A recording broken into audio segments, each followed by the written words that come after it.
வணங்கி மக்களால் நான் மக்களுக்காகவே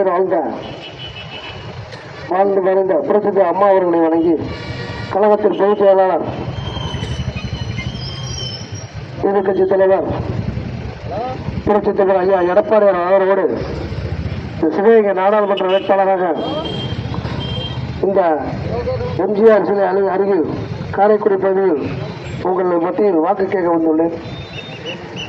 நாம் கார்த்திக் சிதம்பரம் அவர்களும் இந்த பகுதியில் வாக்கு கேட்க செல்லும்போது அவர் திட்டத்தை ஏதாச்சும் சொல்வது உண்டா, எதையாச்சும் நான் இதை செய்திருக்கிறேன் என்று எந்த திட்டத்தையாச்சும் சொல்வது முடியுமா, ஏன் இதை சொல்கிறேன் என்றால் அவர் எதையுமே செய்யவில்லை. அப்படிப்பட்டவர்கள் நாங்கள் இல்லை.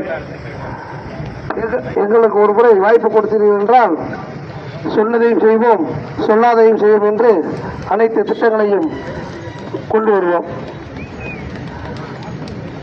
அனைத்து இந்திய அண்ணா திராவிட முன்னேற்ற கழக ஏழைக்காகவே ஏழையின் வாழ்வாதாரத்தை பாதுகாக்கும் அரசாக என்றென்றும் இருக்கும் என்பதை இந்த நேரத்தில் தெரிவித்துக் கொள்கிறேன்.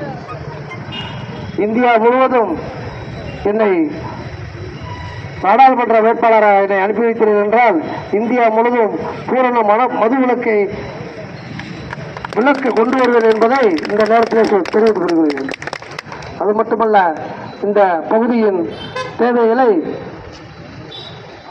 பாராளுமன்ற நிதியிலிருந்து அனைத்து திட்டங்களையும் கொண்டு வந்து செய்வேன்.